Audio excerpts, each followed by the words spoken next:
Assalamu alaikum warahmatullahi wabarakatuh. Ndugu zangu katika imani, tujiandae sana na hii safari ya mauti. Safarun baid, ni safari ambayo inatisha sana.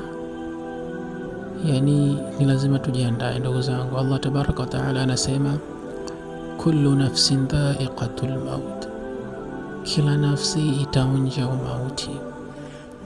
Wa innama tuwaffawna ujurakum yawmal qiyama, na hakika si vinginevyo mtalipwa nyujira zenu siku ya Kiyama. Safari ni nzito. Pia Allah tabaraka wa taala anasema innaka mayitun wa innahum mayitun. Alimwambia Mtume Muhammad sallallahu alayhi wasallam ya kwamba hakika yako wewe Muhammad ni maiti na wao pia ni maiti. Leo hii ni miaka zaidi ya 1400 Bwana Mtume Muhammad sallallahu alayhi wasallam ameshafariki, na masahaba wote wameshafariki, matabiina wote wameshafariki, tabiina wote wameshafariki. Wale maimamu wanne Shafi'i, Ahmadi, Abu Hanifa, Maliki wameshafariki, na hawa ni watu wacha Mungu, walikuwa watu wenye majina lakini wameondoka. Je, mimi na wewe ni nani? Ndugu zangu, tutaondoka. Wani wangapi tulikuwa tuna wazazi, leo hii wazazi tumewazika, na wazazi walikuwa wakiishi kama sisi. Leo hii sisi wengine tuna familia, lakini na wazazi pia walipitia maisha yetu kama sisi. Walikuwa watoto, wakawa vijana, wakaoa, wakawa na maisha, lakini mwisho wa siku wakafika umri wakaondoka. Na sisi vivyo hivyo, utafika wakati wetu tutaondoka.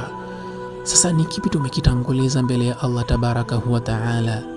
Kumbuka pale kwenye kaburi kuna kiza, kuna majoka, kuna kila aina ya mabalaa, na kuna malaika Munkar wa Nakir ambao Mtume Muhammad sallallahu alaihi wasallam amewasifia katika hadithi iliyokuwa sahihi, akisema aswadani, ni malaika wawili ambao ni weusi na wana macho ya bluu. Watamuuliza mtu maswali pale kaburini. Kuna maswali utaulizwa: nani Mola wako? Marabuk? Man nabiyuk? Nani nabii wako? Madinuk? Ipi dini yako? Sasa pale mtu kama alikuwa muovu, hakuishi katika mazingira ya kumtia Allah tabaraka wa taala na mtume wake, ataweza kujibu?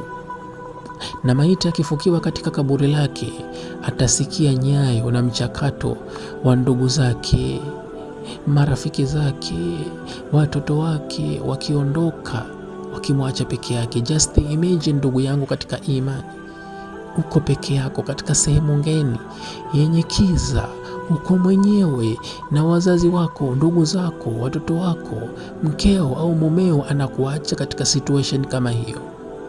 Mtu ambaye ushazoea kulala naye, ushazoea kufurahi nao, wanakuacha katika kiza, katika sehemu yenye kuogopesha kama hiyo. Ni nani atakaye kusaidia? Sasa mwanadamu akiwa katika hali hiyo, atasikia nyayo za watu wakiondoka, na hapo ndipo wale malaika wawili malakani Munkar wa Nakir watateremka sasa na kuja kumuuliza hayo maswali. Lakini mtu kama akiwa ni muovu, hawezi kusema, hawezi kujibu. Atajibu tu la adri sami'tu an-nasa yaqulun fayaqulu mithla yaqulun. Atasema tu mimi nilisikia tu watu wakisema kwamba kuna Muhammad, nilisikia tu kuna Uislamu, nilisikia tu kuna Mwenyezi Mungu, lakini mimi nilikuwa sijui chochote. La adri. Malaika watamjibu wakimwambia, na sisi tulijua huwezi kuyajibu haya. Qad kunna na'lamu annaka la taqul au qad kunna na'lamu annaka taqulu dhalik, sisi wenyewe tulijua kwamba utajibu hivyo na utasema hivi.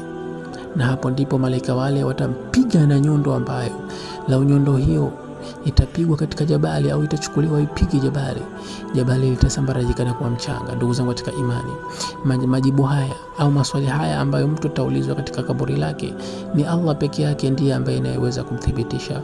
Mwenyezi Mungu anasema yuthabbitu Allahu alladhina amanu bilqawli thabiti fil hayati dunya wa fil akhirah. Mwenyezi Mungu ndiye anayewathibitisha kwa kauli thabiti wale ambao waumini katika maisha ya duniani na kesho akhira. Ndugu zangu katika imani, tujiandae na safari hii nzito. Tufanye mema, tujitahidi kufanya mema kadri tuwezavyo: swala, sadaqati, maarufati, kadri tuwezavyo, ili tubebe zawadi ya kutosha katika kuelekea kwa Allah tabaraka wa taala. Safari ni nzito na zawadi ambazo tumezibeba ni chache sana. Tujitahidi kubeba zawadi ambako ni matendo mema, ili tuende tukawe salama katika wakati huo. Assalamu alaikum wa rahmatullahi wa barakatuh.